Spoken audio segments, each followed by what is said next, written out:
The home of Caribbean content is growing, and we welcome you to be a part of the #1 platform for young personalities who are driven to make a positive impact in society. As we continue to reach every corner of Trinidad and Tobago through our daily broadcasts, our social media pages, or through our 75+ digital billboards across the nation, contact us to learn about our competitive rates via marketing at wesncc.com or call us at 628-5835. WESN Content Capital, television with a difference.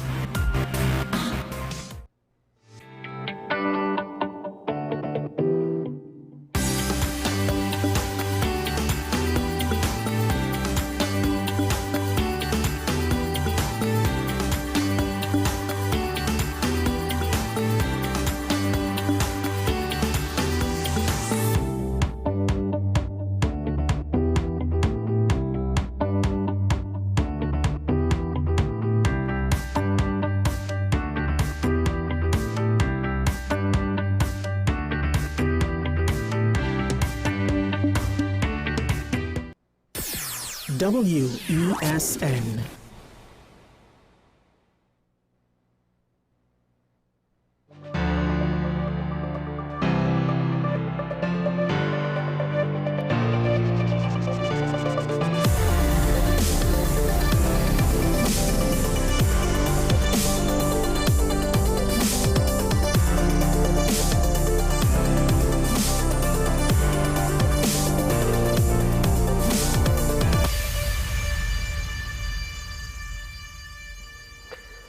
I hope everyone had a great long weekend. I hope all those who believe in Christianity had a great Easter weekend. I know it's a time where not necessarily all Christians spend long hours every week in service, in Mass. Some denominations, they have their own service, and it could go quite longer than a Catholic or Anglican Mass. But Easter is one of those times where the church wants you to spend a lot of time, and of course there will be those who don't necessarily go to church every week, much less, in between weekends. But they'll go out for the special occasions, Christmas, Easter, and the like, the large events on your Roman Catholic calendar or your Christian calendar. And it's an opportunity, of course, and I've said this particularly about Easter. I believe at least 2 years, this will be at least the third year, if not longer. It's an opportunity now, like many of our other religious holidays, where leaders, public figures, and of course, at times when it's a Christian religious period, Christian leaders and Catholic leaders can speak directly to the population, right? Of course, different corporations will have their Easter message, government bodies, agencies, the like will have their Easter message. The Archbishop, he has his Easter message, and it's an interesting one. I think he makes a good point. Potentially, in this case, does the point go far enough?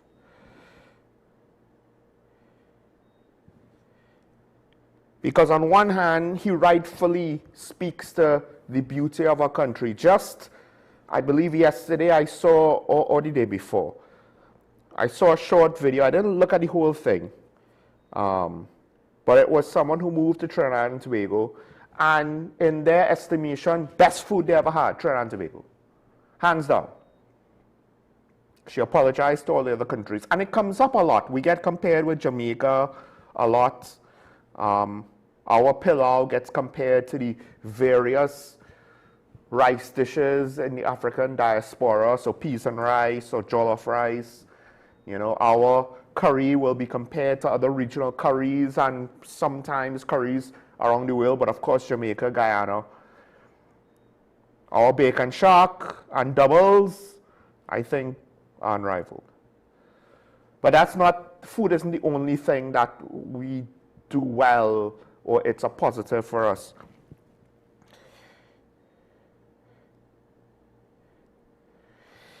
We know that in this beautiful country that there are so many dedicated people who do things that are extraordinary on an ordinary day. This is true. I think a lot of us will have some kind of story or interaction where we ended up being happier because of it. But the Archbishop went on to say, but we also know in this beautiful country we live closer to graves and the tombs than we live to the resurrection light.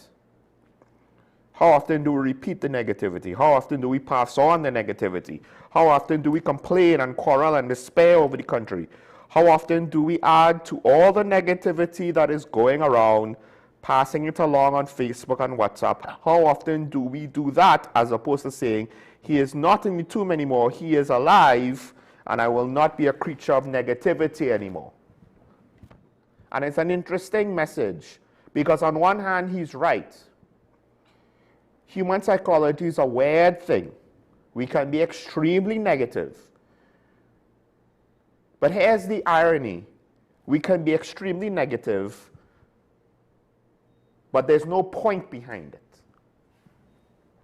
This is one of the things that I admire with particularly Americans. I'm not sure if culturally it works out the same in the United Kingdom. To some extent, maybe it's going on too much and too far in Europe at times. And yes, and in the US, it goes on too far as well.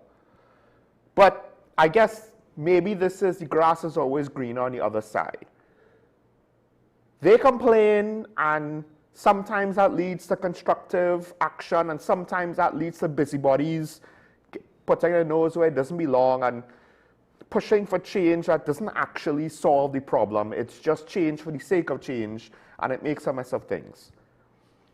But grass looks greener on that side because on this side, we just have complaints.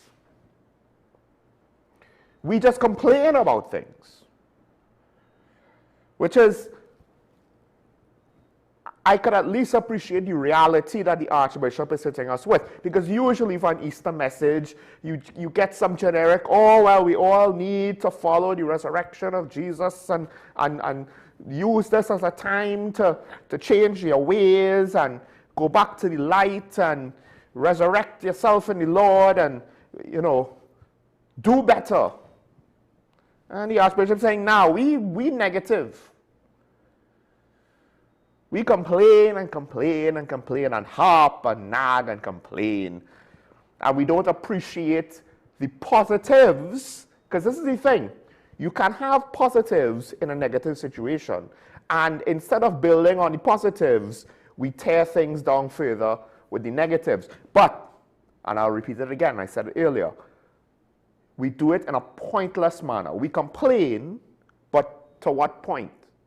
What is the purpose of the complaint? All we do is complain. It's almost as though the negativity and the complaining, that's the national pastime, that's an end unto itself. There's no hope or focus to actually solve the problem. And in fact, like in many places, including places in America, it's not as though they are proactive everywhere in that country, but it's not everywhere that they are not proactive. Here it seems everywhere. This is our national pastime, our hobby, right? We have grown accustomed to, one, not necessarily involving ourselves in the situation, right? Although this is not just, well, your neighbor had a thing or some random person on the street had. No, we're talking about national issues. Now, we don't want to involve ourselves. That's not my business. Except I want to macro it and comment on it. But I don't actually want to do anything about it. Which is why I wonder if, ironically, there is somewhat of a self-defeating, not that it's the Archbishop's fault, but his statement, his stance, in a way, kind of defeats itself. Because he's saying we should not be creatures of negativity anymore. Stop playing to the gallery here on earth and pleasing people here on earth. And that's the thing. On some level, it's, oh, well, everyone is up in arms about something. I'll be up in arms in it too. Now, also, there's some hidden meanings there. I don't know if he intended to it. But at times, the negativity spread around by politicians seemingly is more performative than anything of any practical substance.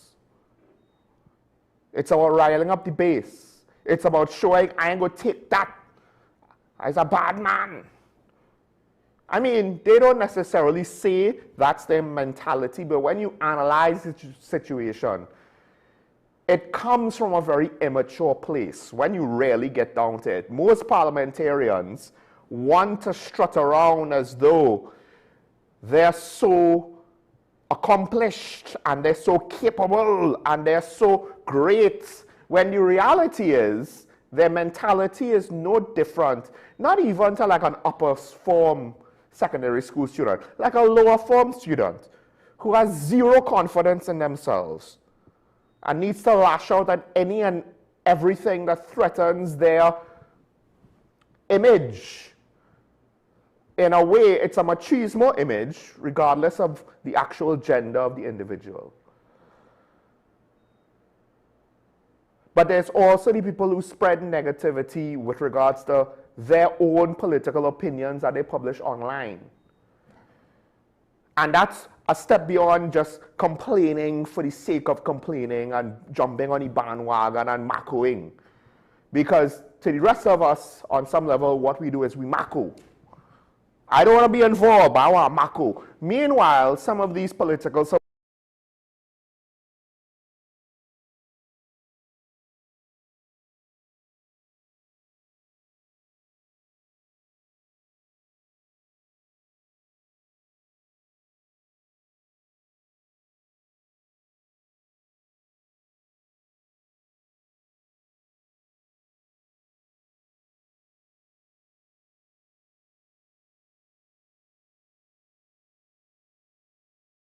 involved, then maybe you need to off on the commentary that's more incendiary than constructive.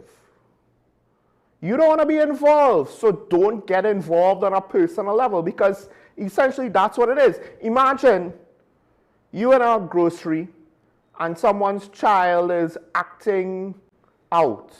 Now, you don't necessarily know why the child is acting this way. Maybe the child is legitimately upset. Maybe the child is a spoiled child, right? You don't know.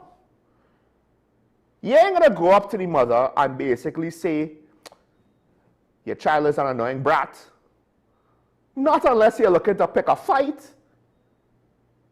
Most people, most reasonable people, unless there's some practical issue that is an emergency that needs to be solved now in that situation, they're going to leave it alone. It's not my child. Child not doing anything to me. It's not necessarily my place. The business, maybe, they might need to step in if it seems as though it's creating an environment that is affecting their customers and their business, even though the customers will not say anything about it. That's their prerogative. But you're not going to necessarily tell the mother your 2 cents, in part because you don't know. But when it comes to national issues, everybody has 2 cents. Most people don't even necessarily spend the time to look into the matter. You don't know why the child is crying. You don't know what to say. But it doesn't matter what you don't know on national issues. You have a lot to say. And a lot of it is pointed. Why your child so? Or at the very least, you're not saying it at the mother directly. You're just saying it in the environment because you want to comment. But you're not necessarily trying to ensure that the mother isn't going to hear you. Like if you want to shame her, you want to insult her, insult a child. We don't know why the child is getting on, carrying on. But why is it with regards to important issues We want to have our cake and eat it too. We don't want to be involved. We don't want to be involved, but we want to be able to not just comment, but have sensationalized remarks. Usually, the more absolute, direct, definitive your remarks are, it's a sign of confidence, it's a sign of knowledge. That's how it's interpreted. And usually on a lot of national issues, public comment is based on rumor and an incomplete understanding of what's going on. But it's a similar phenomenon to the loudest voice in the room. So we want to show how much we know, how big our brain is. Look how big my brain is. Them so-and-so, so-and-so, so-and-so's. But the comment is mostly worthless. It doesn't even say why the situation is bad, just that it's bad. And then you get vague allegations, or corruption. No, I would say, I would go a step further than the Archbishop. To live, this is what he said, to live in the resurrection light is to see where there is darkness. Light will prevail, and where there is death, life will prevail. In the areas of your life right now that seem like an old tomb, where there's death, destruction, and decay inside of you, if you would bring that to the light of the resurrection, Christ will be raised inside of you. But I think it's not about just not being negative. Because the practical reality is the practical reality. But what is the point of being negative? And what exactly is your modus operandi? Is negative saying all them politicians thief? I don't like none of them. Or the party I don't support is more corrupt. Or the party I don't support, them is a pack of small. Well, you can let Anna Roberts fill in that one, right? Which is a good example. What is the practical value of the statement? None. I don't really care about Stuart Young and his anatomy. It is not a national issue. Why are you bringing this up? But rather, if you want to point to negative things and say, how do we fix it? Well, we fix it by telling our Robert, stop saying the nonsense and actually find something constructive to say. Beyond the derogatory statements and throwing out accusations that seemingly don't matter once some other country's election by which the party involved is over, all of a sudden you're quiet. That's interesting. I wonder why.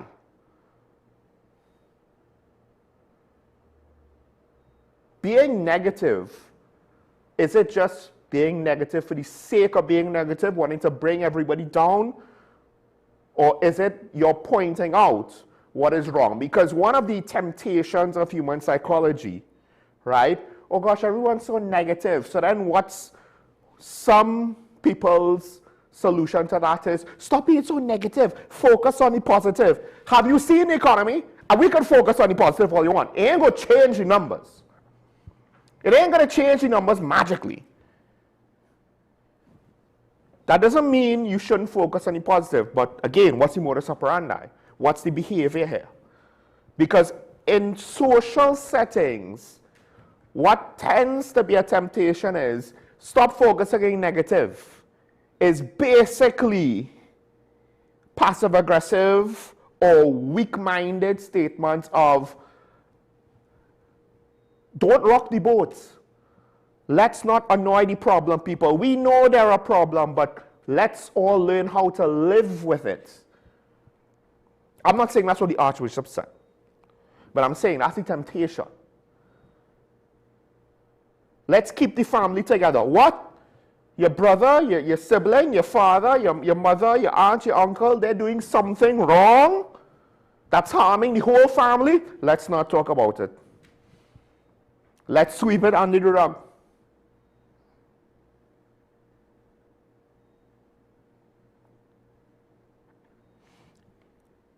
That's one temptation.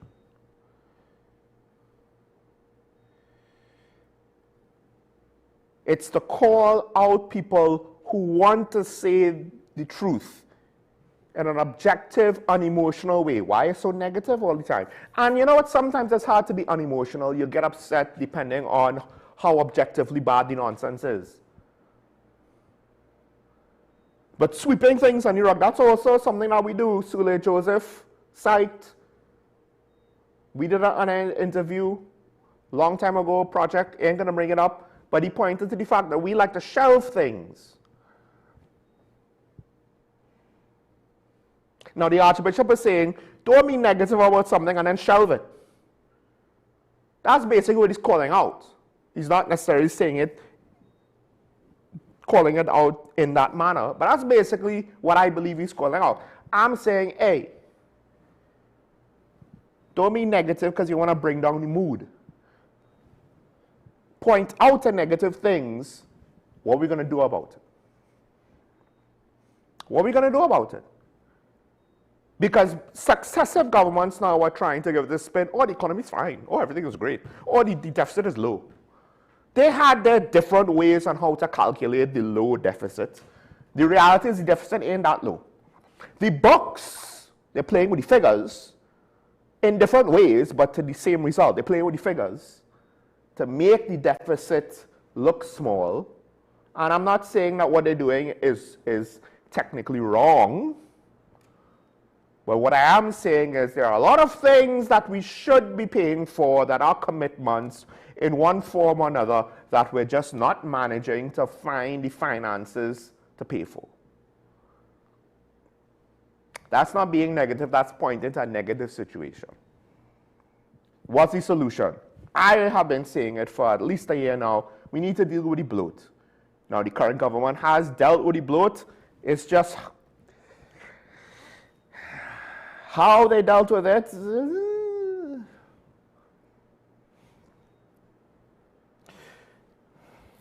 Playing to the gallery here on earth and pleasing people here on earth. That's what the Archbishop said. Because it's true. What are you, who are you targeting to these statements on social media? Oh, blah, blah, blah, blah, blah. Look how bad things are, blah, blah, blah, blah, blah. Yeah, when it's time to actually do anything about it. Most people on social media, where are you? And a lot of young people, to be fair, are like this. Young people will give their 15 cents. Do they show up for consultations? Most of them, no. Do they read the news or watch news? No, they just get headlines or read sensational titles or what have you. Do they fully understand a lot of the issues that they believe they're championing in a just and right and equitable manner? No. They barely know anything. And yet, they have all these opinions. Some do, some read the news and the like, but most young people don't.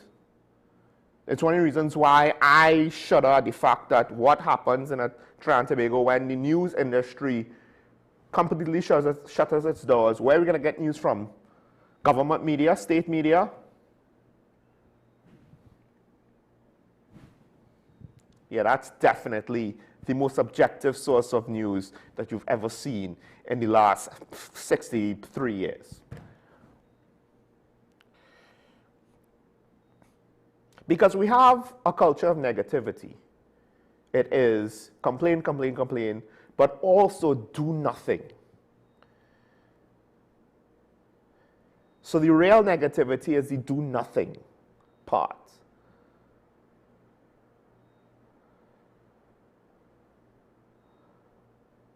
How do we fix that?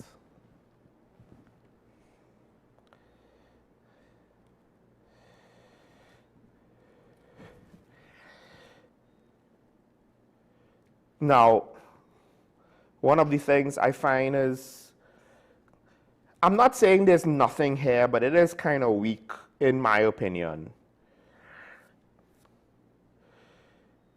There's a whole situation with the mayor of Arima. And I get it. It looks as though he's cozying up to the other side. On some level, though, isn't our political system designed for when you're in opposition on some level, maybe Mayor Balaram has been going too far. But on some level, he should be able to engage with the other side. Because at the end of the day, the line Ministry of Local Government is the government, not the opposition. And I'm not saying that it's a healthy relationship and everything is fine. There are issues, yes. And again, you could say that the mayor of Arima, maybe he went too far. But one of the issues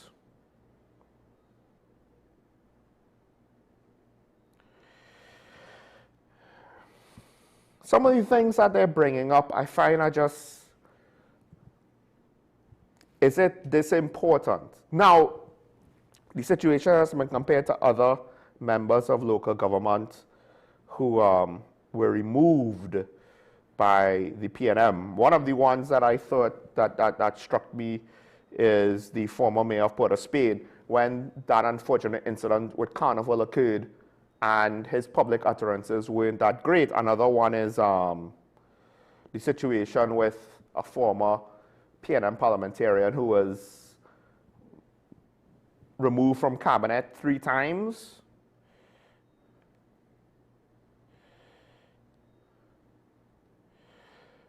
But one of the things that was pointed to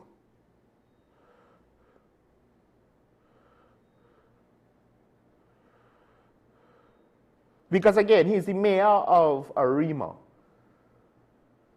But it seems as though, on what level is his job as the mayor of Arima subservient to his party ties? Because I get it, the parties, both parties, they operate in that space, which is party before country, party before your actual job that you were elected for. When you think about it, our MPs, our senators, now on some level, you could say, okay, maybe for the senators, that's fine. Because they're basically there to represent their party or the independents in the Senate. But MPs, their job is not Member of Parliament UNC PNM South, Member of Parliament UNC or PNM North. It is Member of Parliament constituency, meaning their job is to represent the constituents in Parliament when bills are being debated, to speak on the issues on behalf of the constituents. Does that ever get done? They claim, and on some level it might get done, but ultimately it's down to party lines.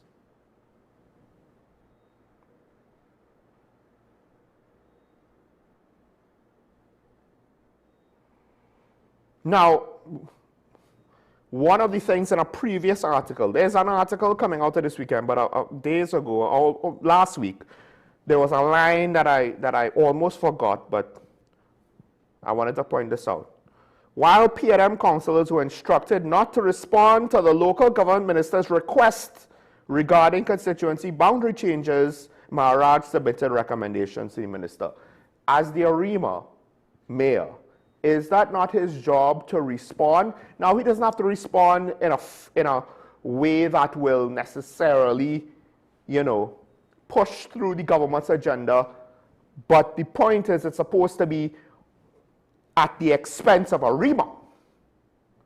To what extent is it supposed to be not at the expense of the PNM?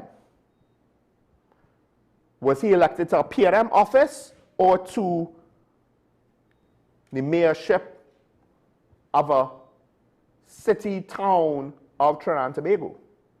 What is it exactly? Yes, him being at a UNC function, that's not a good look. But if this is the pièce de résistance, well, he was told not to communicate with the government, not to participate. Why? And on what level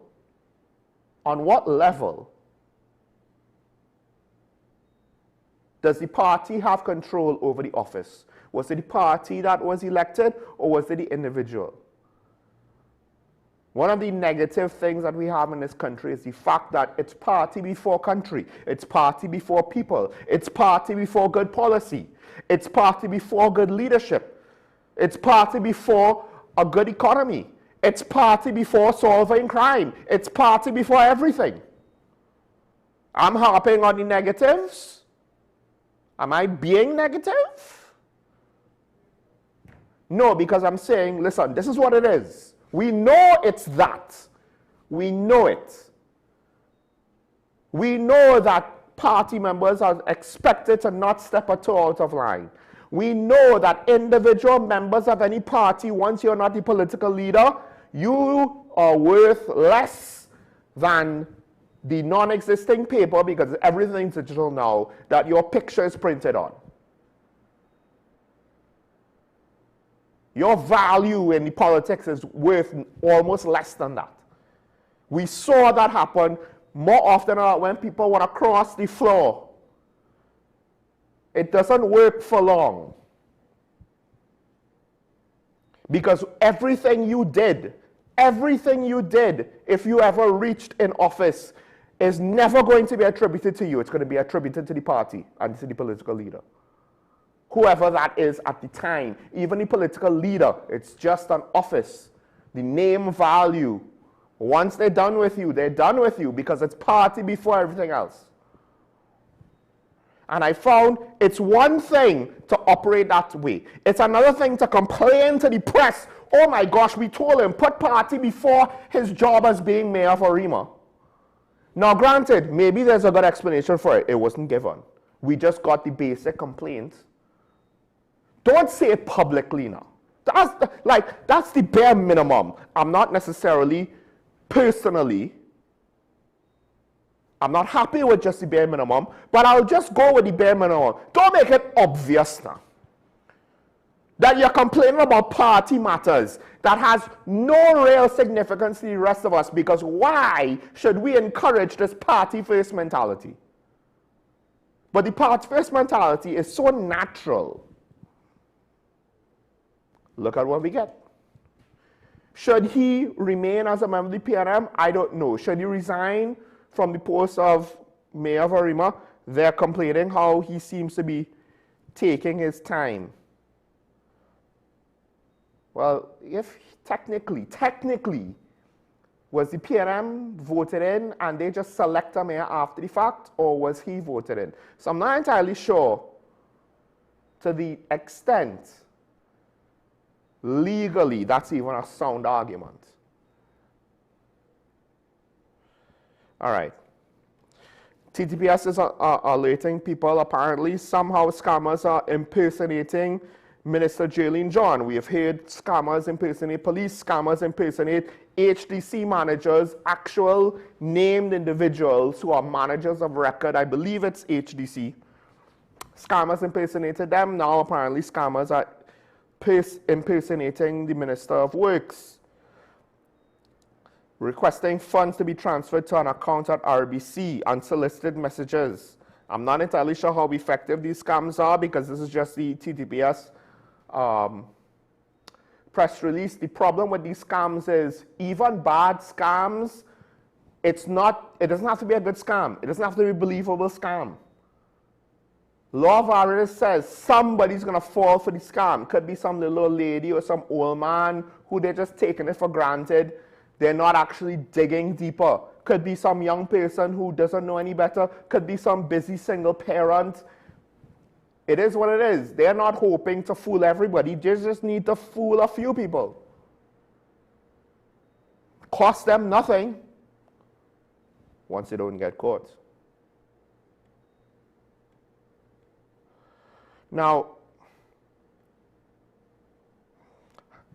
I'll close this. I'll switch gears. The president, she had her own Easter message, urging reflection on the message of the season and its relevance to national life.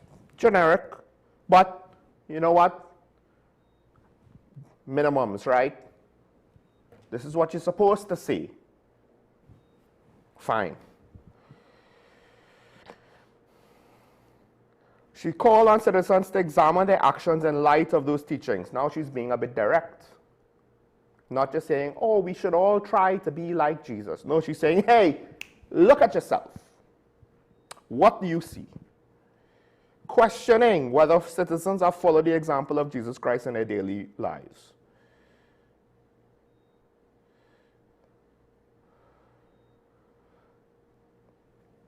And one of the things, I won't go into all of the message and stuff like that. On some level, it's not about being negative if you're pointing out negativity.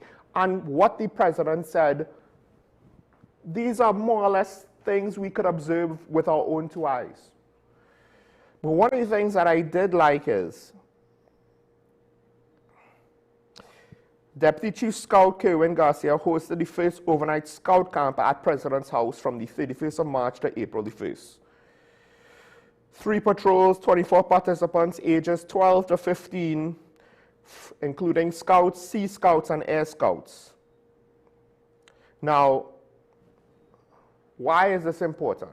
Well, all of the stuff that happened with regards to the property next to the zoo and all of that, we have voices here in WESN that are proponents for things like Scouts, Boy Scouts, Girl Guides, what have you. One of those institutions that functions as another tool, means of developing young people, imparting on them certain experiences and values and bits of knowledge. It's not just about, oh, go in the bush and, you know, overnight with a sleeping bag. Values like discipline and responsibility, other avenues to socialize in a structured environment. Like the Police Youth Club and other programs. Not everything is for everybody. Not every child is going to want to be a scout. But we need to have, one of the things that we fail at as an economy is having a diversity of options for career paths for our citizens. That's one of the reasons why a first world country is superior in that regard. It has more opportunities, so you could have a better chance at finding your place. And one of our issues here in TNT, and it's not as bad as other smaller countries or other lesser developed economies, but not everybody could find their place. So what? They end up having to be a manager at a cell phone store or work in a bank or something that is not directly related to their field because our economy is not robust enough to give you opportunities. Development of children is something similar. Not every child is a square peg. Some are round pegs, some are triangular pegs, some are 6-sided star pegs, some are 8-pointed star pegs, sorry. And to find their place, because on some level, children, it's not just about telling them what to do, right? Development is not follow instructions. Development is you won't need me to tell you what to do in order for you to live. We don't necessarily do a good job with that. And that is, to some extent, Western society on a whole. So we need different avenues to provide us with different tools to give children a chance to find their different spaces where they could learn more than just do what I say, learn enough to be able, at least in as many situations as possible, to exercise their own judgment responsibly. And I think it was great, as minor as it might seem, just 24 scouts at President's House, but you know what? At least someone is seeing the negativity. The president isn't necessarily saying it's all rainbows and sunshine, but she's not harping on the negativity. Well, Mr. Garcia, really. Rather, yes, things are negative. What are you going to do about it?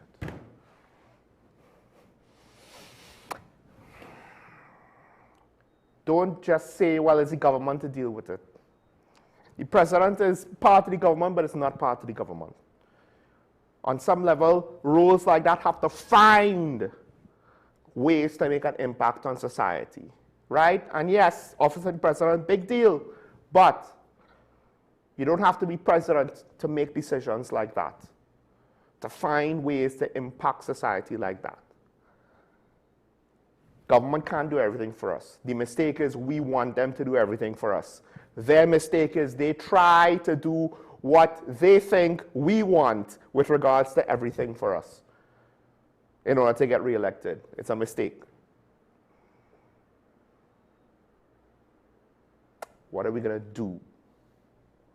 Fine, things are bad. And then, let's take a break. When we come back, so, of course, we didn't have a show yesterday. Karen Nissachera, she is not able to join me tomorrow, but we will hopefully have the media ambassador tomorrow. It's scheduled with ASP Arun, right?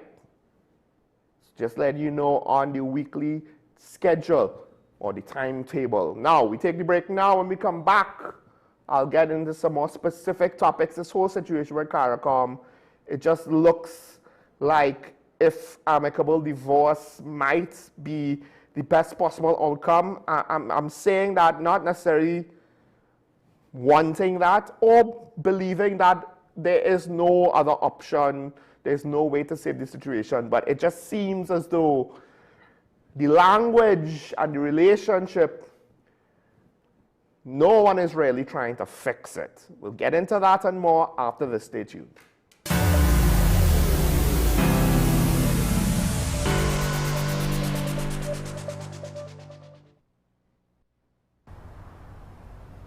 Bill and Ruth fell in love with the Benjamin Moore color Dry Sage, but they tried to match it using another brand's paint. I mean, it's close enough. Almost identical, really.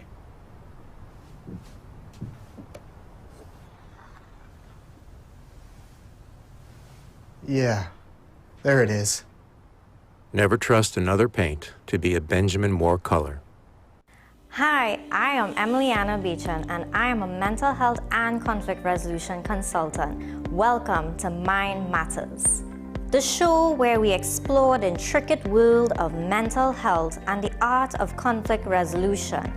Join us as we hear from mental health professionals, conflict resolution experts, and everyday people who have transformed their lives through understanding and communication. Mind Matters, WESN Content Capital.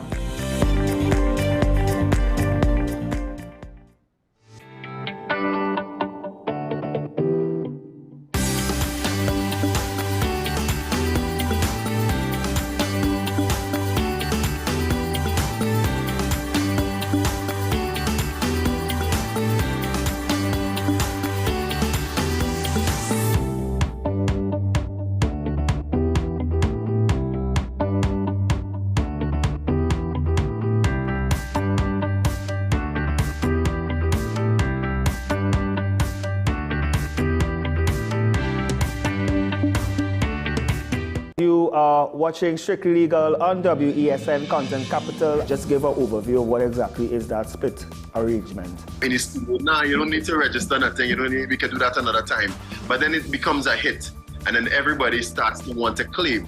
The laws that predate many of the independent countries' constitutions are going to be those colonial laws. We know there are an infinite amount of circumstances that would lead to a murder. I have a great idea and I have a great concept, but until it's actually expressed, it does not become intellectual property.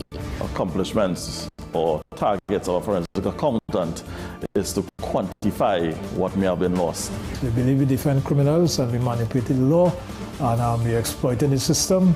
A responsible journalist will reach out to the person who they have the information on for a comment.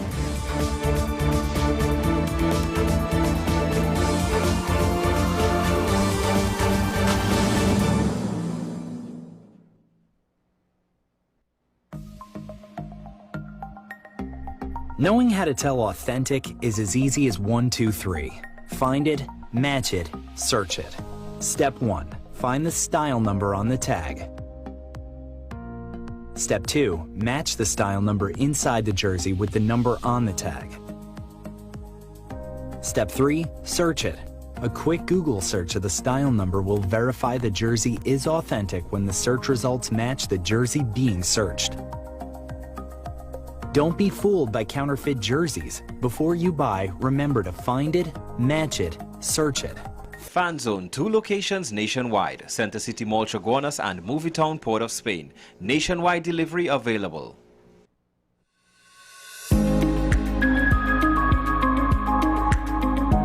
Most common presentation are menstrual disturbances, so prolonged and heavy and often very painful periods. So rather than a fairly normal 5-6 day menstrual cycle period, they might get incredibly heavy bleeding for 2, 3, 4, 5 days, and it might be prolonged to 7. This bleeding month on month on month can then lead to a drop in the hemoglobin levels and anemia, which can be very tiring. They can also be very painful. Some women will bleed constantly and not have a cycle at all. They'll bleed for 30 days, 40, 50, 60 days.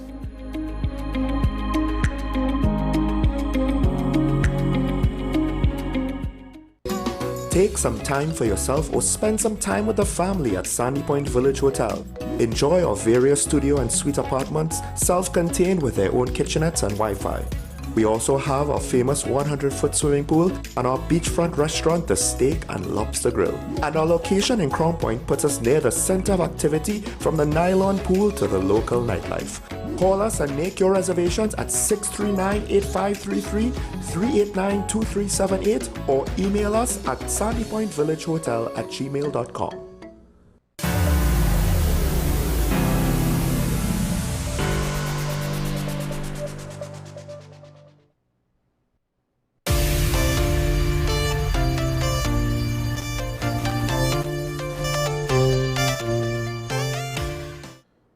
I'm back here and talking about the WSN, the Content Capital. Sean Michael Small, allow me to reintroduce myself. I don't think I did it for the whole show. And we're almost finished with the first hour.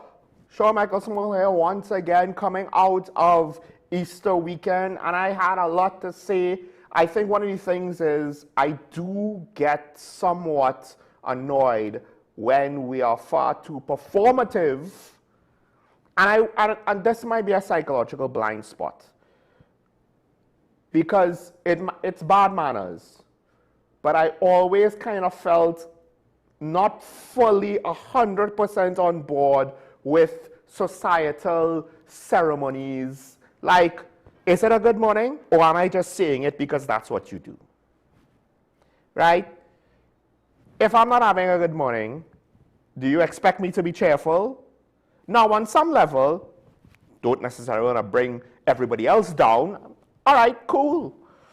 Now, social relationships are an interesting dynamic because on some level, sometimes it's a mistake to judge things on the basis of our own limited experience, where our personal lives, that's not how larger issues are supposed to be managed, right?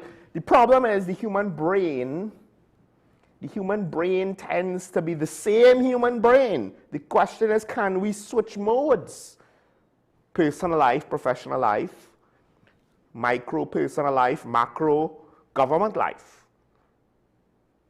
Individual relationships on a personal level, relationships between nation states, which more often than not is still at times on a personal level.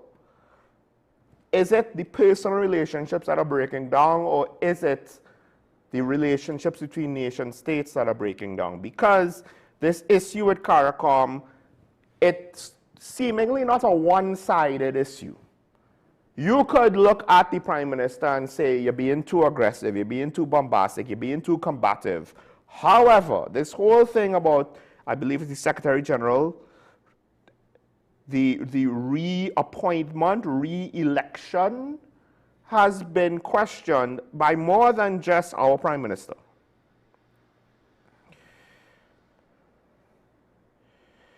So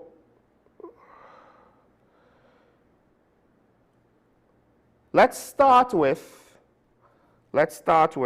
former Assistant CARICOM Secretary General Joseph Cox. Raise the issue with Bartnett's reappointment, right? Can Dr. Carla Bartnett effectively serve another 5-year term in the face of open objection, procedural concerns, and underlying divergence among member states? Because in CARICOM and indeed in small state regionalism more broadly, authority is not imposed. It is conferred through consensus, reinforced through process, and sustained through trust. Remove those pillars and the position may remain legally intact, but operationally it becomes far more difficult to hold. This is a member of CARICOM speaking about CARICOM, or a former member, about things going on in CARICOM. Because right now, ever since the whole situation with Venezuela wanting to claim Essequibo, CARICOM was split then.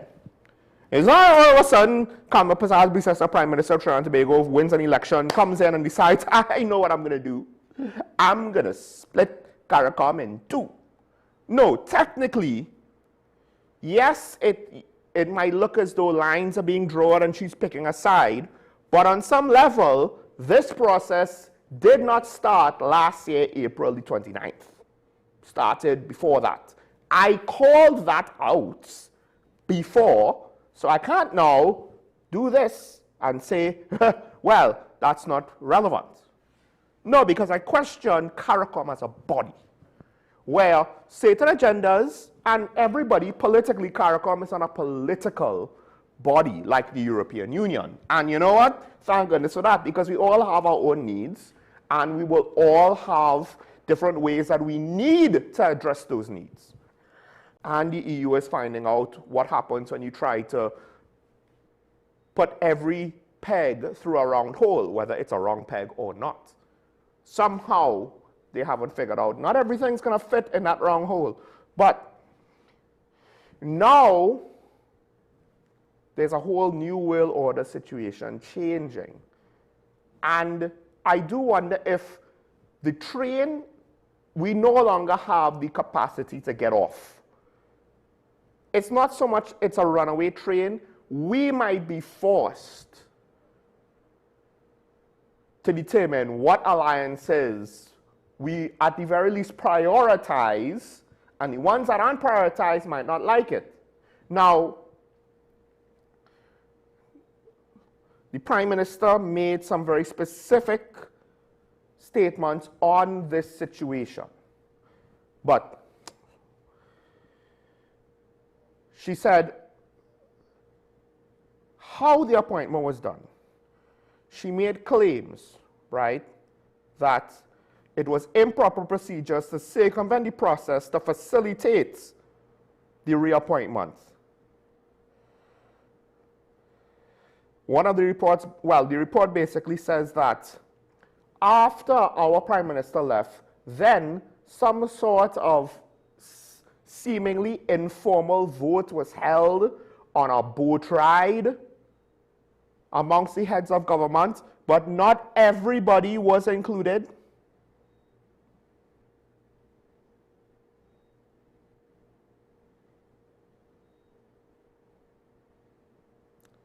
I want to get these specific statements. The election taking place on a boat ride to Nevis during a retreat for the CARICOM leaders, which took place after she had already departed. Representatives from Antigua and Barbuda and the Bahamas were also reportedly not allowed to participate when the majority decision was taken by the leaders present. Now, it could be that the votes would not have made a difference, but the point is, because the former member of CARICOM, I opened with their statements, basically they didn't give these same exact details, but they said things that seemingly corroborate what the Prime Minister is saying. Now, it seems as though her issue with CARICOM is one-sided, but I would caution people, while I don't necessarily like her approach to CARICOM, I'm not going to say that it's one-sided. So now the question is, will circumstances or the people involved force the issue? Because right now, we are looking to, or the government is, so we will look forward to debate. The government is looking to put 2 pieces of legislation before Parliament on Friday.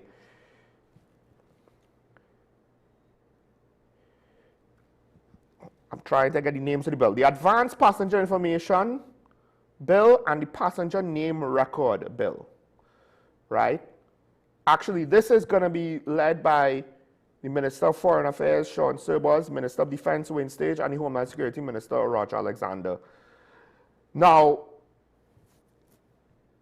these were touted, it's framed in the report that this is bills to help with better border security, working with the United States. Essentially, when you read further, it comes down to databases for information with regards to who's traveling, right?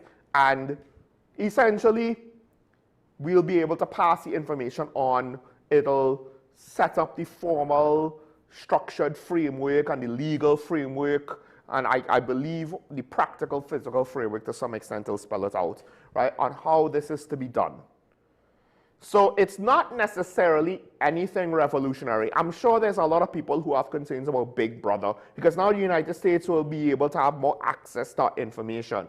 But if you're an international traveler, I would have thought this, because one of the bodies that the information is supposed to be shared with is Interpol.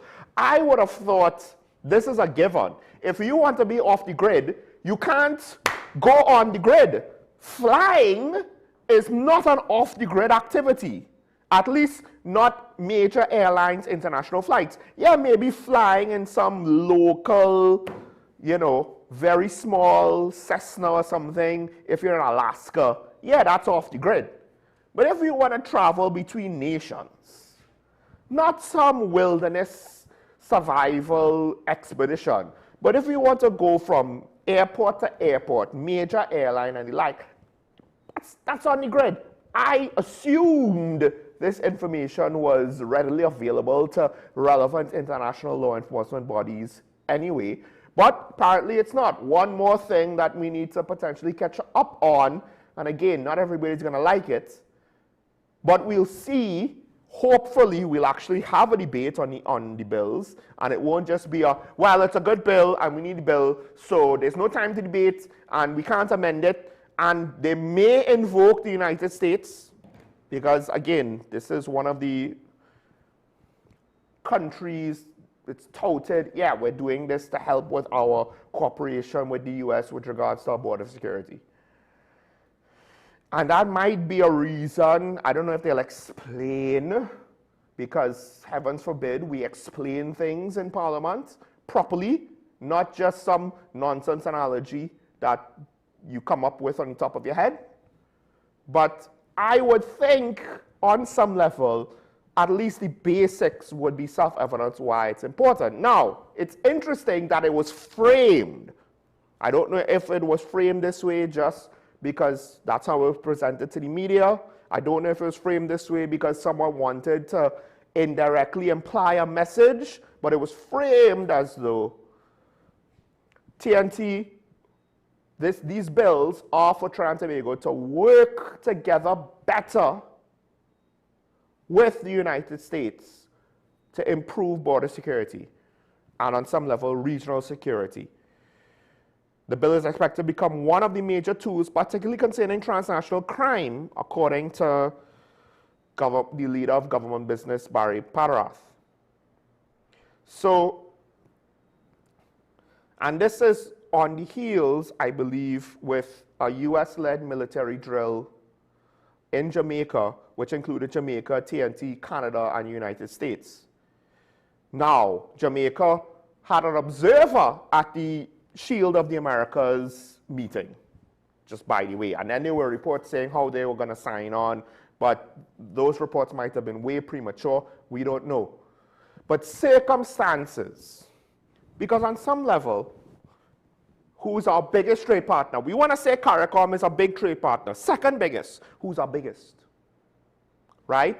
Now, what do we do if our biggest trade partner and our second biggest trade partner, I mean, we do export bitters and chubby to North America, right? I don't know to what degree we export cricks and sunshine snacks and all of the other things that we manufacture here. But we do export certain goods, right? We know this for sure, right? Our local bears, snack food, and the like. I don't know how much goes to North America, but a good amount of it goes on the shelves across the region. Now, first of all, you have to ask, is CARICOM necessary for that business to be undertaken? Maybe the people might, like Canada with the US, decide to not buy Trinbagonian goods. However, unfortunately, the economic considerations might not make that practical in some cases or a lot. But more importantly, second biggest trading partner, as far as I'm aware, maybe I'm wrong on those designations. What do we do if they have different agendas and they're looking to, in their own ways, force the issue with TNT? What are we supposed to do? Because if it's the case where we, through our own choices, without any sort of influence or pressure from any external factor or any external persons, parties, like the United States or certain members of CARICOM, if we decide to choose one or the other, you could say, why did we do that? Was it necessary? But on some level, again, I'll point out to the fact, when Venezuela was looking at Essequibo, was eyeing it, wasn't just macroing Guyana's business. They were saying, hey, you think that's your woman? That's my woman. We in TNT, to some extent, rightfully thought, time out. If Guyana is free game, what about us? It's easy for the rest of y'all. Y'all don't live on this street. Y'all live in this town called the Caribbean, but y'all don't live in a street called right next to Venezuela. The right next to Venezuela street has two people, Guyana and us. The rest of y'all not here. And y'all think, oh, well, if the crime is limited to this hotspot, it's fine. So I took issue with it, because other nations had their own agendas. That's fine. But if we're CARICOM, yes, it's not a military alliance, it's not a political alliance, but it was very weird that our economic partners, some of them, seemingly wanted to side with the other nation over us, over one of our members, who at times, and maybe it was for their own survival, was seemingly more than happy to engage with CARICOM. This is Guyana's President Irfan Ali, more than happy to engage with CARICOM and take up the mantle of, now we're the big energy player in CARICOM. TNT was, now it's us. We could pick up some of that slack. Cool. I was all happy for that, because it pointed to the fact that, hey, Guyana was understanding on at least a surface level what it meant to build up a community. Not everybody in CARICOM understands what it means to build up a community. The question is, some people might say that about our Prime Minister. I think it would be a mistake to say it's only about our Prime Minister. Why can't it be for the rest of CARICOM? I don't necessarily like how the Prime Minister said certain things, but in part, it was because it seemed as though she was moving on her own volition. This was her agenda, specifically to maybe break away from CARICOM. Now I have to question, is it her agenda or is it a reaction? I don't know. Now, one of the things I find interesting is, and this is why I said we might be at best looking at an amicable divorce, at worst it will be very much contentious. When you see a relationship, a marriage break down, you start to hear one side does something and then the other side responds and does something in return, and you kind of get the sense, hey, I don't know if you could practically patch this thing back together. I don't know if you could rebuild the trust. Now, one of the good things about governments is, ironically, because of the democratic process, Barbados being an exception to this rule, and up until last year, St. Vincent and Grenadines, you're not supposed to have the same people in power, unless it's a dictator, for 4 or 5 terms, right? I think Barbados, Mia Motley might be in a 3rd to 4th term. I can't remember. It's at least the 3rd term. And of course, Ralph Gonsalves, he had 5 terms. But the point is, in a democracy, that churn, in part because sometimes when you're elected, you're not elected young. So it's not as though you're going to have that energy to keep going for more than 10 years. And because of that, the personal side of relationship, it does change. So this is one of those things where you have to be careful that you're not rocking the long-term boat for the nation, because, and the Prime Minister did say this, CARICOM will exist after her. CARICOM, in theory, will exist after her government, after most of our parliament, after the current opposition, after a lot of the adults. In theory, if we did a good job and we continue to do a good enough job, it will continue to exist, to persist long into the future.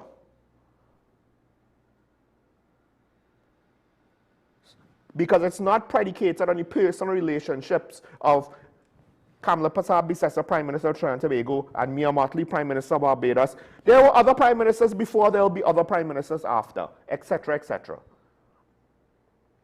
But individual agendas now, and maybe everyone's back is against the wall, because as much as CARICOM's economies have recovered, and we talk about, their percentage growth compared to our growth, etc., etc., yeah, percentages can be misleading. I say that about wage negotiations, and I should say that here. Percentages can be misleading, because life is not necessarily in every way better in those countries than they are here, economically speaking.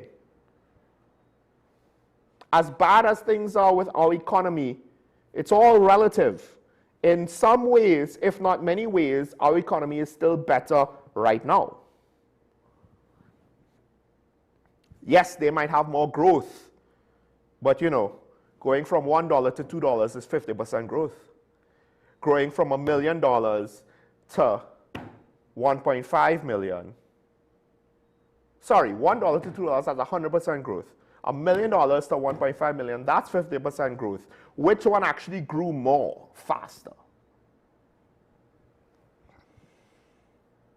The language now, if this is true, did the Prime Minister leave? Now, there's a lot we don't know. Did our Prime Minister leave the last CARICOM meeting thinking, well, they can't pick the Secretary General without me, and I'm leaving early, so fireburn them? Or is it that she didn't know that they wanted to do this, she left in good faith, and then on a boat ride, because think about it now, if it was part of the formal ceremony that the Prime Minister knew about and she was trying to avoid, it would have been scheduled in a much more fitting venue, not just, on the way to retreat, we're going to sort this out. Yes, I get it. You could do things like that. Sometimes in business, private business, they do things like that. We're not talking about, private equity firms and the like. We're talking about nation states kind of just doing backroom deals. That's what it thinks. And certain people not being allowed to participate. Well, how is that supposed to make, I don't know, our Prime Minister feel, our government? I get it. Certain members of CARICOM might not like the Prime Minister of Trinidad and Tobago, Kamala Persad-Bissessar. However, 2 wrongs don't make a right, at the minimum. So, and listen, I am afraid very much of post-Trump United States, because whatever you think of the American president right now, I mean, Stephen A. Smith summed it up best. None of the Republicans that are trying to position themselves as his successor, they're not the guy, according to Stephen A. Smith. And the Democrats don't have a leader at all. At all. So you have these wannabe posers in the Republican Party, and then in the Democratic Party, you have these horror stories of extreme left-wing ideology that on many levels, the voting base didn't actually, that's not what they wanted. They were sold on moderates, and then they get extremism. They were sold on, well, free bus rides and subway fares and the like. That is not necessarily, you know, middle of the road thinking. But New York ain't looking so hot right now with regards to their choice of mayor, when you look at the dollars and cents of it all. And post-Trump might be worse than right now. You might emotionally think there's no way that could happen. Oh no, it can. If we hitch our wagon to the United States and they don't actually have anybody that could lead, and listen, you don't need to think Trump is a good leader or not. The point is he commands a certain amount of votes, therefore he has the mandate, right? To some extent. But more importantly, it's shocking that there's nobody else in the US. Don Lemon thinks he could do it, he can't do it.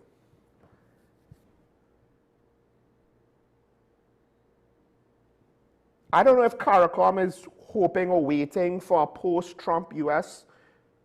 I don't know what our government is strategizing for that eventuality. Maybe, you know, it's not as though the current administration is going to be in power for that much longer after our current administration, after the current US administration. But lines are being drawn in the sand. Even Europe potentially made a big faux pas. Yes, you might say, oh, they're taking a stand on this Iran thing. That's nice. They were also trying to convince America to spend more on Europe's defense. That's what the war in Ukraine represents to Europe. So you can't have your cake and eat it too. You can't have a Caribbean community and then dominate the agenda of the community by your own national interests. You can't have your cake and eat it too. So I'm wondering if the circumstances, the global circumstances, it's not that CARICOM is going to necessarily die because we rarely fumble the ball.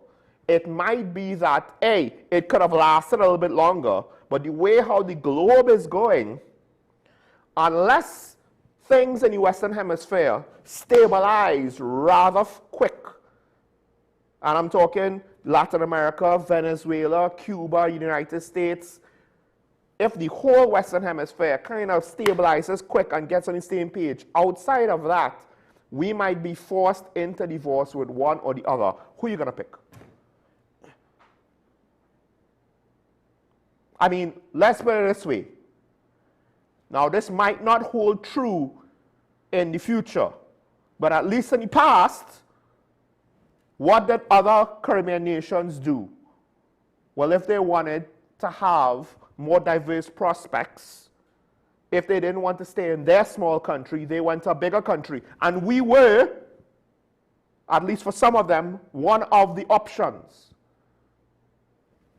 We don't migrate there.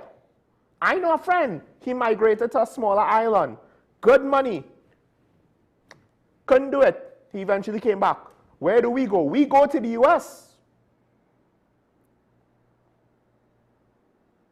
Who are we going to pick if we're forced to make that choice? I don't necessarily like the manner of which the Prime Minister has said certain things and has done certain things, but I can't, unless there's a lot of things that we're missing, maybe there's a lot of contextual information that we haven't been given, but based on the reports, I can't necessarily fault the Prime Minister for taking issue with how the Secretary General of CARICOM has allegedly been reappointed, because it doesn't look good. It doesn't look good at all. And while, yes, we might say, oh, but, you know, we export so much goods to the timeout. To what extent was CARICOM necessary for that private enterprise? To what extent was CARICOM necessary for our goods to be on other island shelves? To what extent is it necessary for the economic activity between islands? Because we go there, we vacation there, they come here, they vacation here, they buy our stuff. At times we might buy their stuff. I don't know how lopsided the trade figures are, but we don't need CARICOM for that. CARICOM does not exist for every island in the Caribbean, for every nation in the Caribbean. So to what extent do we need them? Hey, I saw something. I didn't verify this, but apparently it was a tweet from, I believe, Marco Rubio, pointing to the fact that they were children of a member of the Iranian regime who was siding with Iran while living in America and living a Western lifestyle. Not living in Iran by the rules of the Iranian regime. According to what I saw, they are going to be deported. That's their country. If we want to live there, we got to play ball by their rules, whoever is in charge over there. Maybe Trump ain't going to last forever. Rubio ain't going to last forever. That's cool. But I just like to point out, illegal immigration, that was a Bernie Sanders and a Barack Obama issue before it was a Donald Trump issue. They just don't like to necessarily talk about it ever since 2016. So let's not think this will all change once the current US president changes. No, I don't think so. I'm not going to buy that. I'm not. It might take some time, but we will settle back to the mean. And the mean is the Democrats champion that issue. The Republicans were the immigrants. That's why Schwarzenegger was a Republican governor for California. See what's going on with California now? Now, one of the things, however, that I also have to commend the government for, and this might be somewhat facetious, the Coast Guard is in the news because they interdicted and detained a group of people. They were intercepted on the seas, apparently. 8 males, 3 females, aged between 19 and 44. Venezuelan nationals, allegedly, handed off to the Trinidad and Tobago Police Service. That is our Coast Guard. This might be, and maybe I missed it, but there seemingly was a point in time in the last 2 years or so of the PNM regime where you basically heard nothing from the Coast Guard. All of a sudden, our boats get patrol. Ain't that something? The question is, to what extent is it a budgetary issue that was solved, proper oversight from the government? Like, what changed? What changed exactly? We did have a prison officer and 2 police officers being detained under PDO. What changed? Because when our callers calling about we need to be a nation of law and order and obeying all of our laws, and the professor is speaking to a mindset with regards to what happens when we don't enforce the law and encourages people to break the law. If you don't hold the police accountable and the regiment accountable and the prison service accountable, well, the Coast Guard officers, why are they going to hold themselves magically accountable if the other examples are the government falling flat? But now, hey, some police officers, a prison officer, every now and then they suspect a member of the regiment. We don't hear much about the Coast Guard. We observe the porous borders. Now, granted, this might be low-hanging fruit, right? Oh, we got 11 illegal nationals trying to enter the country, some of them being children. Well, 19, technically adults. 8 male, 3 females. We don't know if they have a record, what have you. It's a blip on your radar. You have to start somewhere, yes. But if all that we're going to see is some minor interception, similar to drugs, we don't see cocaine busts usually without the United States. If all we see is, well, we got a pirogue here, a pirogue there, to appease the public, that ain't good enough. Because it's more than just illegal migrants looking to improve their economic fortunes. It's also drugs and guns. allegedly, phone calls are made when major contraband comes through, saying, hey, maybe you shouldn't patrol today, allegedly. But you know what? At least we hear something from the Coast Guard, which is a step up from the immediate past, right? And just, it was also news where apparently we have enough potential support for a non-permanent seat in the Security Council. That non-permanent seat in the Security Council may be an even bigger deal now, given how everything has unfolded. And again, it's one of those things where CARICOM, if they, we allegedly have CARICOM support or support from CARICOM states, right? To what extent is the individual nation agendas going to bear out? I mean, you could argue maybe that's in our case as well.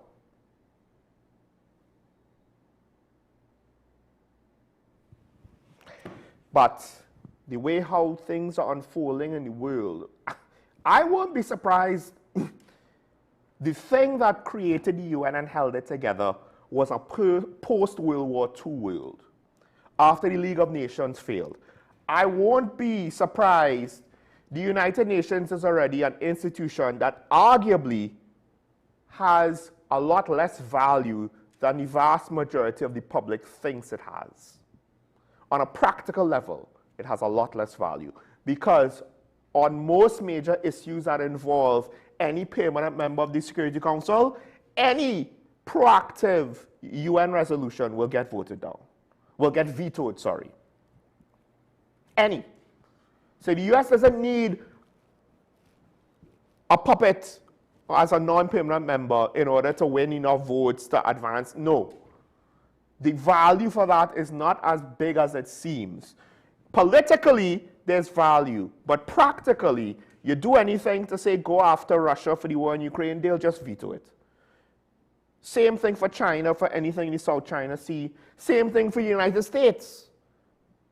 If they want to veto things for Israel, the way how it was built, because they try to ensure that everybody will come to the table when they created this thing. But post-World War II world, we understood what was important a little bit better than now. Now, we don't understand what the horrors of war really means. We think we do, we don't. What we get is mostly a lot of small-scale stuff. We haven't seen the world at war. And that's why a lot of people are tempted to push the envelope a little bit. Not just what the Americans are doing. Because everybody is pushing the envelope. And on some level, what the United States is doing is they're pushing back.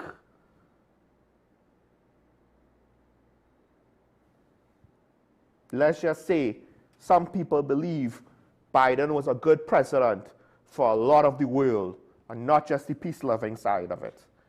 All right. I won't go on to another topic, at least not yet. We have a remoney line caller. Good morning. You're on the air. Hey, sure. Good morning. Good morning. No, why I called it was last week Thursday. I saw the leader of the opposition made a call based on what I've been asking you for the last, I don't know how long when. When is this government going to try to contact Caracas and try to get our agreement that we had for 30 years on? Now, I saw it on the news, and Jewel Brown keep acting on she's been declared person and grata and all of that. But I think if we put the egos aside and think about the future of this country, because we have the infrastructure, they have the raw materials. When I say they, I mean both Venezuela and Guyana. Mm-hmm. Because another thing too, adding on to that, right? I can remember San Fernando saying on the last assessment of the refinery, when they reached 15 billion, they stopped counting.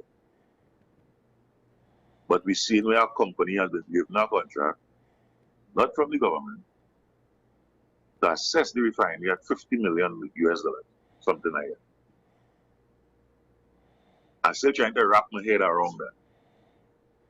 And personally, I feel the Prime Minister needs to address the nation on the way forward on these issues here. Because we can't really have the refinery sitting down there and you're watching the world burning. You're watching the price of fuel going up all over the world. Eventually, it is going to hit home. And we have resources sitting down here doing nothing. None of us have a crystal ball to predict how tomorrow will be. And the faster we try to make this country self-sufficient, the better off we would all be in the end. There's nothing for Trinidad, Guyana, and Venezuela to sit down and have some kind of talks. We have a refinery. Let us get it going. We might be able to refine all the oil that they're producing, but at the same time, we could make something. I understand the politicians put ego and party aside, as they say today.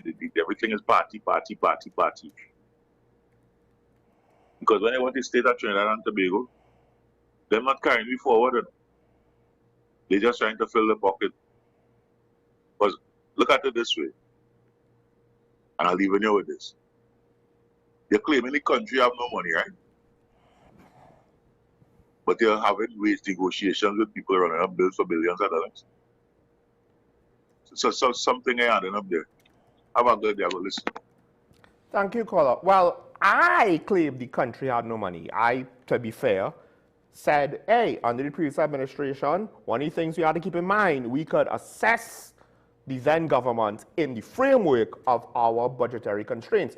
Now, the current government made the mistake of the previous government, where they want to acknowledge things so that you kind of understand in order to give them a pass, but they don't necessarily want to acknowledge things in order to fully explain the situation and then actually take the decisions that might not be popular to rectify the situation if it's as bad as we all think it is.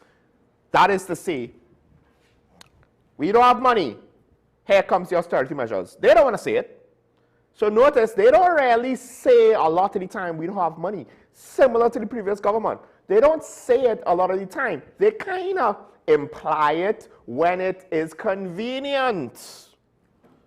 When they can give out 10%, they give out 10%. Now, we don't know what the actual figures of that is compared to the 5% that they want to give certain other groups. We don't know what the actual monetary figures are. And that leads into one of the things that you were saying with regards to the Prime Minister needs to talk to the country. Here's the problem that we have with politicians, because they have a problem that is a them problem, but they haven't figured out how to solve their them problem. It's not a us problem. The problem is not with us. The problem is with them. And the problem is when you give out factual information, your audience tends to start to generate of their own accord expectations. And if you can't meet those expectations, you're in trouble. So you know what? You don't give out factual information, therefore there are no expectations. When is refinery going to be started? We're looking into it. So a lot of non-committal language, right? Now, with regards to Venezuela and Guyana, the problem with Guyana is, geographically speaking, it doesn't seem that much further. But cost-wise, infrastructure-wise, it is worlds apart. Because Venezuela, why Venezuela is such a ready-made economic partner in the energy industry for Trinidad and Tobago is because we have pre-existing infrastructure that, for all intents and purposes, could tap into Venezuelan resources almost now for now. Hibiscus is, geographically speaking, really close to Dragonfield in a manner that Guyana's fields are not. And of course, you have those jointly owned fields that are basically straddling the borderline, Lauren Manatee and Coquina Manikin, which means that our infrastructure meant to take the resources, the amount that we believe is legitimately ours, could easily be tapped in to extract and monetize the Venezuelan portion. All we need is their permission. Guyana is different, right? I wonder if, I don't know if I ever got a good map, but first of all, like, you have to pipe natural gas or have a plan to make it liquefied in order to send it by ship. So if they make a liquefied natural gas plant in Guyana, they don't need Atlantic LNG. So, right, that's the catch-22. And the pipe is going to not only be far, it's a lot farther with regards to the amount of piping to go from Guyana's fields or Guyana's energy sector to us, but it has to go through Venezuela. So really, our first partner on a lot of practical levels has to be Venezuela, or none at all. And then maybe something could be worked out with Guyana. All right, we do have another call on the line, I believe. We'll take the call. Good morning, caller. You on here? Yes, please. Good morning. Morning. Yeah. Sean, I am not an expert, nor do I wish to claim, about international politics, or even in the United States. But I need to ask you whether you have received information as yet that the UNC has been elected for 20 years as their term. I don't know if you are aware of that. But already the government is about to step into their full year in a few days. And one wonders, to what extent is our leader as Prime Minister ready for a second term. I do not believe that she is in any way ready for a second term. And she's doing everything by herself to ensure that she does not get a second term. One only has to ask ourselves, if we look at the performance of ministers, we have been hearing that please remain in your lane, remain in your lane. National security, I mean, we sympathize with whatever shortfalls he may have in terms of his academic achievement. But you can match that with performance. We are close to a year, and he cannot fix a generator that has been giving the prison officers endless trouble. He cannot attend to a ambulance so that the officers would have access to a working ambulance. And if he continues year after year to continue to be Minister of National Security. So one wonders, that's just one example. I mean, if you look at the arrogance that has stepped in with Dave Tanku, Tim Gopi Singh, Khadija Amin, the list is unending. And as I said, that she is doing everything by herself to ensure that she doesn't get a second term. But the fact is, we need to, we all were prepared to give her some time, a honeymoon period, or whatever you call it. But if you look at the Speaker of the House, he's a lame duck. And so often, Barry Padarat has to usurp his position. Khadija Amin has to usurp his position. There are so many others who wish to usurp his position by seeking to do what he should be doing. I mean, one wonders whether any real assessment, we are approaching a year, whether any real assessment is being done of their performance. And I get the impression that not enough is being done in terms of the performance of ministers. There's one thing to say, stay in your lane or whatever it is. They were in opposition for 9 years, 9.5 years, or whatever it is. You don't want to tell me we don't have a crime plan, but we have manifestos on this, manifesto in that, manifesto on the other. And now that you are in governance, whether it's Philip Alexander, whether it's Anil Roberts, whoever it is, they are just beating them out all over the place. A recent thing was the garbage problem that you had somewhere in Maloney. And Philip Alexander is saying, well, the garbage collectors cannot go in because they have been threatened or whatnot. We are in government, and no one is saying that he should pull the heartstick all the time. But if you're in government and you people are not prepared, not allowed to do their job, by all means, take the necessary action. So, as I said, it's pathetic. I mean, your analysis of the American situation with regards succession to leadership is based on my limited knowledge on spot. But let us look at our own situation. We have had 1 year of UNC government, have you heard of any constituency organization meeting of the UNC in any constituency? None. And so we wonder whether the dissidents, as they were called, whether they were not on the ball when they were saying that the party's units and organizations or whatever would not really function. So please, I want to be really negative news, but they have been elected for about 20 years. And this is why they are twiddling their thumbs when Rome seems to be busy. So do have a pleasant day. Thank you, caller. I never witnessed Khadija Amin usurping the Speaker of the House. I did witness Barry Padarat do so, basically doubling down on the mistake that MP Kareem Marcel was making. But in this case, I would say Minister Padarat's choice to match MP Marcel's actions was actually reflected worse on him because he has more experience. He is the leader of government business and a member of cabinet and a junior minister in the office of the Prime Minister. Kareem Marcel is the first time he's in Parliament. He has no experience. He doesn't have any sort of position on similar level to Minister Padarat. It was not a good look.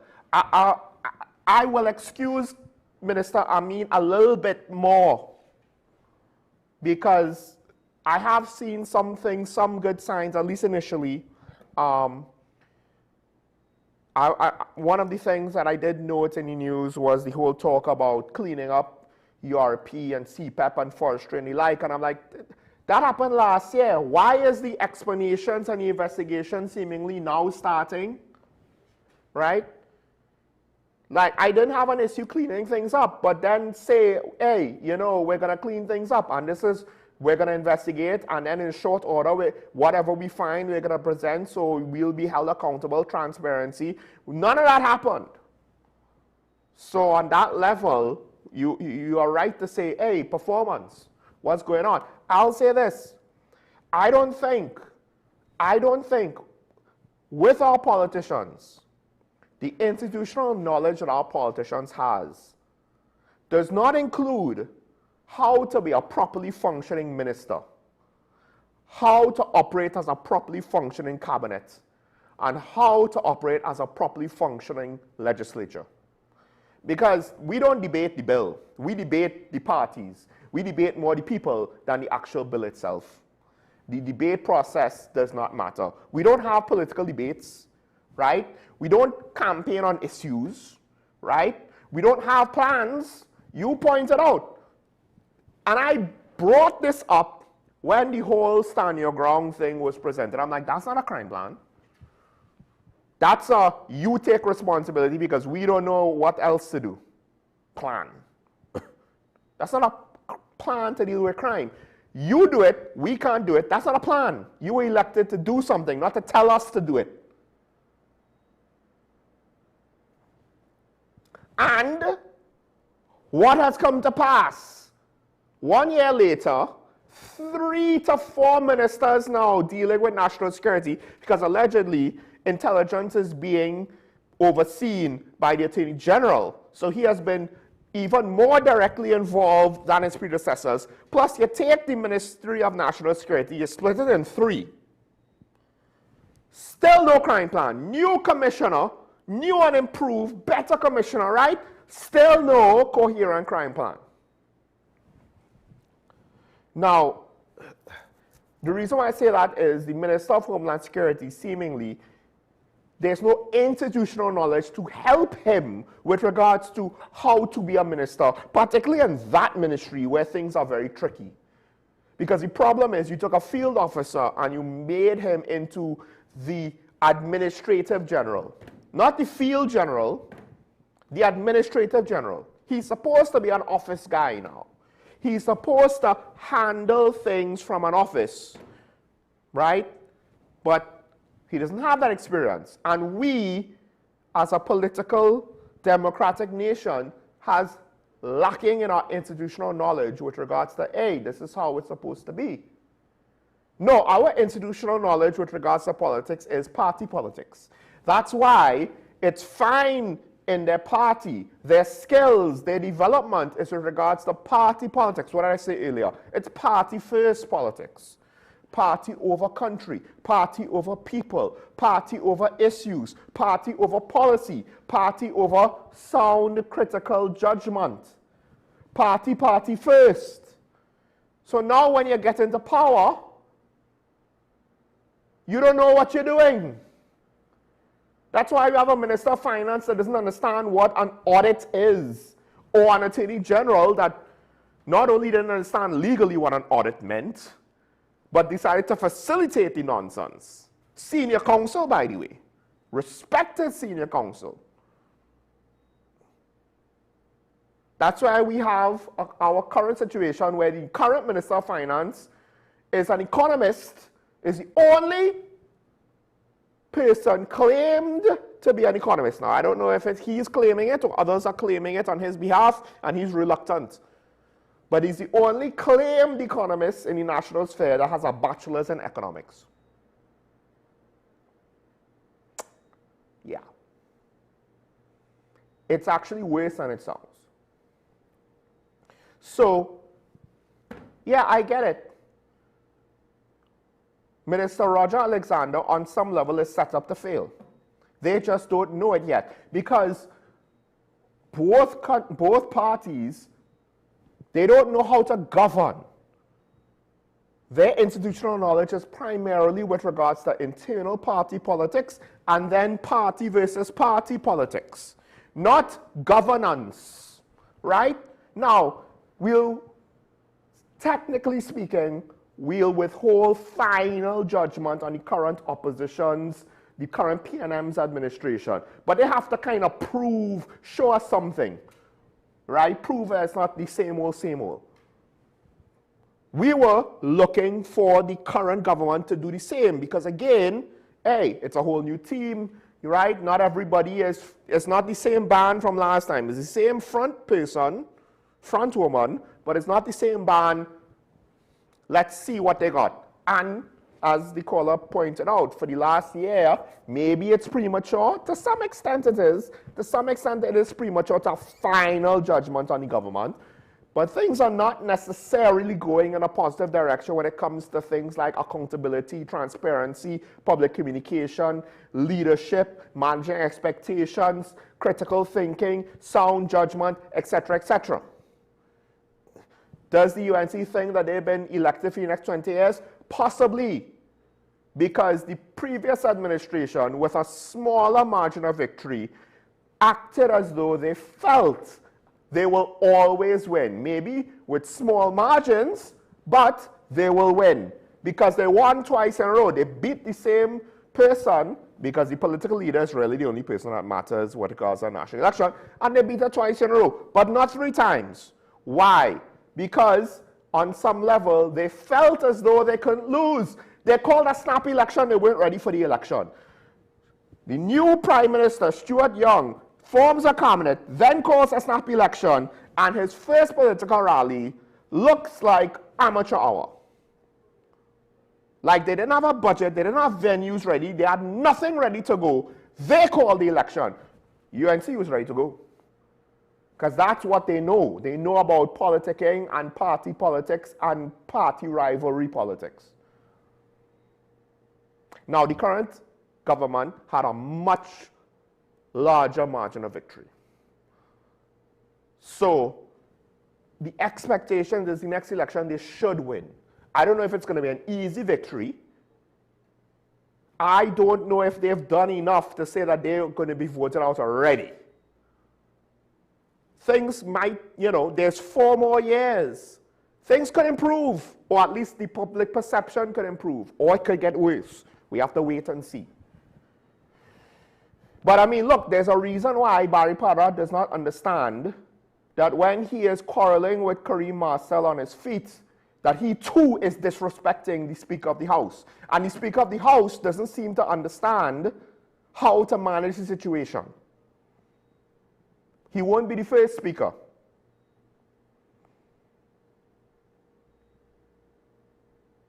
Because party politics reign supreme. So as the Speaker of the House, he dare not step out of line, like his predecessor. Believe that. So, I don't know to what extent if you go on the political platform and you hear the applause and everybody that you speak to says loves you. And everybody that doesn't love you, they're just haters that are bitter and they're irrelevant people until you get voted out of office. When will that process happen? Now, I don't think, notice, the Prime Minister was deep into her political career and she got voted in for the second time 10 years after she was voted in for the first time. She doesn't have 20 years.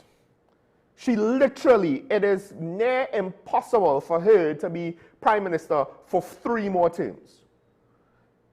Maybe 1 more, but we all saw what happened with Biden. When you overstay your welcome, Father Time and physical health has a way of humbling you, and I don't even know if Joe Biden has the cognizance to understand Father Time humbled him, because Vice President Biden and President Biden are 2 different people. And I don't know if Prime Minister Prasad Bisesa wants to go through that publicly, right? I believe on some level that factored in with regards to Dr. Rowley, or he knew he might have lost, so he ran away. But with regards to Prasad Bisesa, she is not that much younger. I can't remember if she's younger than Dr. Rowley. But the point is, both of them are in their 70s. 20 years? No. So now the question is she acting this way because she knows that she isn't going up for another term? Because when you don't have another term, you could be a lame duck. It's harder to move the needle because people won't support you as much informally because they know you're not going to be here post next election. But the flip side is, it can also work in the reverse. I'd rather please nobody. And as long as you have the public support, you could dictate things until you formally leave and that's why you don't necessarily, guarantee that you're going to go. Because she hasn't said anything yet with regards to that, right? I just don't know if she has the physical health now. When the opposition leader calls out, where's the Prime Minister? It's not an insignificant or irrelevant statement. So 20 years, now does the party think it's going to be in power for 20 years? Maybe. But I ain't going to lie, they are speed running. One of the reasons why Dr. Rowley got 10 years was because he didn't act in year 1 like how he acted in year 9. But it seems as though a lot of the people in the current government, they learned the wrong lessons by observing the previous government while in opposition. And they potentially did not have enough mentors to teach them how to properly be members of parliament. So we get what we pay for. Substitute teachers. For the sake of having fresh faces, we have so much inexperience in the system. They don't know, in some cases, what they don't know. They are ignorant of what they are ignorant of, so they don't know how to fix it. And it's only going to get worse as the years goes on, because sooner rather than later, we ain't going to get 20 years and then Prime Minister Prasad Bisesa retires. She's going to retire a lot sooner than that. How much? We'll wait and see. Again, I question her physical health now. But then, who are her most viable successors? Well, you have 2 categories. Those who are young, those who are old. The older ones are also on a clock. And at what point is the party not going to want to invest in older political leaders? Because look at what happened to the Democrats with Joe Biden. It basically not only was it a near disaster of our presidency, where America's international agenda and domestic agendas both suffered because of it.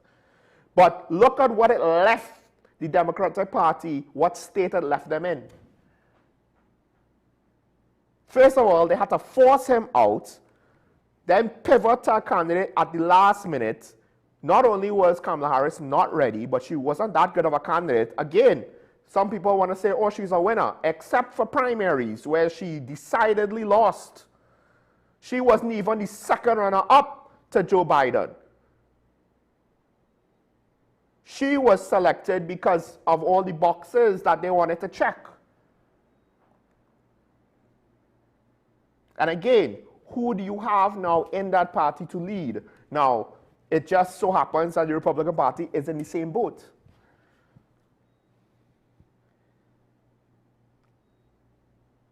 Marco Rubio might be a good sextate for Trump. You might not think he's a good sextate, but hey, it's working for Trump, right? That doesn't mean he's going to be good to take the next step. Hell, he might not be good for another president.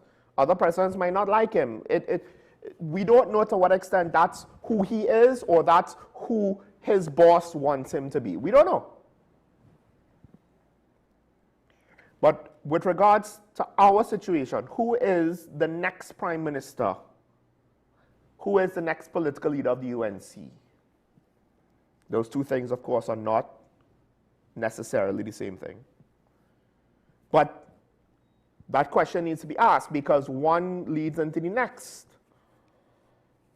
And I think on some level, we as a nation needs to understand, we can't let 10,000 people decide who the political leaders are for both parties and then say, oh my gosh, these options suck, I don't know who to vote for.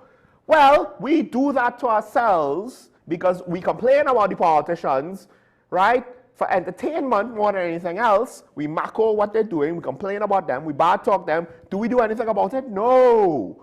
Somehow we think, and this is going back to what I said with regards to the Archbishop's comment, somehow we think that if we talk about things enough in a rum shop, you know, our fairy godmother will appear over our shoulder and magically fix it for us. That's not how it works. That's not how democracy works. We need to actively be engaged in the democratic process, or we need to shut up. And I would love to quote Dave Chappelle in this moment, because he doesn't just say shut up in his sets. Those who know, know. That's how much we need to shut up. So, who's going to be next leader of one of the two parties, the current party in power? That's a big question. Is it going to be Minister Julian John? Is it going to be Minister Padarath? It's probably not going to be the Attorney General. It's probably not going to be Minister of Planning, right? Is it going to be the Minister of Finance? Is it going to be somebody else? We don't know. We don't know. I just suspect that whoever it is going to be even less ready and capable than Prime Minister Kamala Persad-Bissessar. Right now, the PNM needs to rebuild itself.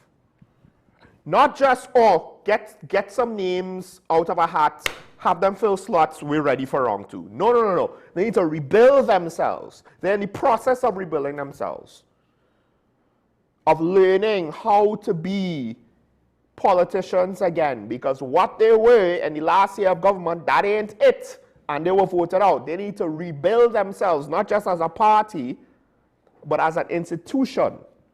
What is its values and principles? How does it operate? How does it approach things? How does its members approach and understand things? Can it go beyond party politics? We have to see. The current government now, they're in the hot seat. Can they go beyond party politics? Well, we haven't seen anything with regards to the PNM yet. Same thing for the UNC. We knew, talking point, we knew after Rowley Kamala, Rowley Persad-Bissessar, Prime Minister, we knew it was not going to be easy. We knew that there was potential for major issues for both parties. We saw what happened with the PNM. One would think, again, the UNC will look at their political opponent and say, let's not repeat those mistakes. So far, they have done almost every mistake the PNM made in government in the last administration. on a basic level, how they communicate, accountability, transparency, etc., making the same mistakes. The same mistakes. The level of arrogance, the same mistakes. In some ways, more arrogant, although the Auditor General thing, that was a special kettle of fish, to be honest. And I don't know if the current government, I don't think did anything as blatant as that. So they are seemingly very willing to repeat the mistakes of the previous administration. I don't know if they are also going to go almost beat for beat the same mistakes that their political opponents made as a party. Because one of the issues with our internal party political structures is because you have to concentrate all the power as political leader in order to reach that position, there is little to no mechanisms to get a successor. So usually it's supposed to be, well, the members select the successor. But I would argue that didn't work out very well for Mr. Manning. It wasn't quite as bad for Mr. Pandey. But with regards to Mr. Manning, hey, you know what? And I do find these parallels, and I'll end with this. I think there's a lot of parallels in certain ways of how the PNM and the Democratic Party operate. I don't know if it's because of a political alliance. And people will say there's a lot of parallels with how the UNC and the Republican Party operate. Again, I don't know if it's because wanting to be political allies with the current administration, you know, you can't help but. The Democrats messed up their last election and their party was in shambles. What did the PNM do? They messed up the last election. Now the party, it wasn't necessarily, it didn't have to be in shambles as bad as it ended up being. The post-election stuff just made it worse. But look, you fumbled your transition. And succession planning doesn't necessarily have to mean the person in charge picks, hand grooms a successor, and we just have to live with it. No, the transition is whatever process that we use to get to from A to B, the next leader. Both the Democrats and the PNM fumbled it. Will the UNC do the same? Because in many ways, like the Republicans, you look like who is the actual leader after Trump. It doesn't matter if you think Trump is a good leader or not. The point is, you don't have someone to command the voter base on a national level like him. You just don't. I don't understand why they don't. I find it strange and ridiculous, but that is the reality. Potentially, the UNC might be in that same boat. They might be in their same boat. Now, are they doing enough to get themselves voted out? Here's the thing. One could say the Republicans are doing enough to get themselves voted out if all you do is look at certain mainstream media outlets. But the reality is probably a little bit more in the middle, where he won't be voted out. It's just the backlash post-Trump is going to hit the Republicans hard. The backlash post-Prime Minister Prasad Bisasa might hit the UNC hard, depending on how it goes. I actually hope she does not get compelled to call a snap election. I really hope things don't get that bad. Not only because I don't want to see things for the country go that bad, but also because I don't think it will allow either the UNC nor the PNM to learn the lessons that they both need to learn in order to make up the, to me, apparent deficiencies that is there, and in many cases, those deficiencies overlap or one and the same, very similar. It will rush us into an election cycle that will basically force right one or the other, and we will be worse off for it. But hey, what do I know? I'm just a smart aleck on TV. That's the show for today. This is Talking Point of WSND Content Capital. Sure, Michael Small. Again, hopefully we should have ASP Arun tomorrow. Karen can't make it. She's fine. Nothing serious happened. She just can't make it. Hopefully we'll have ASP Arun tomorrow. But until then, thanks to the callers. I don't think we have any comments this morning. Interesting contribution from a caller that I believe might be a first-time caller. We'll see how far that perception goes throughout the country, because there are those who are not necessarily PNM supporters, but feel that they're in PNM areas and others are neglected, that have already been thinking that way for months now. We'll see if, to what degree, that will permeate through the rest of the country. But an interesting take. I wasn't necessarily looking to say those things quite strongly. That said, stay safe, remember your allegiance to the Republic and to each other. Be nice. Our political discourse is usually not nice. That is one of the reasons why our politicians are the way they are. They take their cues from us. We are Wajangs, therefore they will go off the rails. Be nice. It's Easter. Enjoy. I know I did this morning. The less traffic on your road. In about a week's time, things are going to get rough. Enjoy it while it lasts. We will see each other tomorrow. Bye-bye.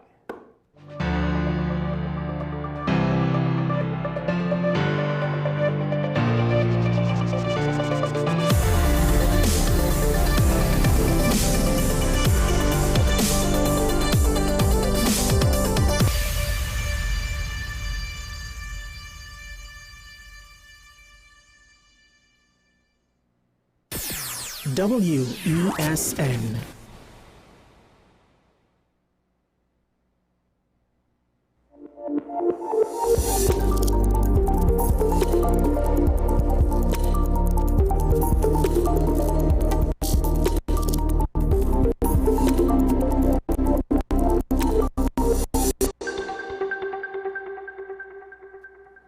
This is 10 Questions, as usual. Good morning. Welcome to the program. I'm Andy Johnson. Good to see you. I tell you, we're talking about this morning. We will be talking in the second part of the program with Denise Picture, who's no stranger to viewers of this station, this channel. We're talking about a report just put out by the Inter-American Commission on Human Rights. On human rights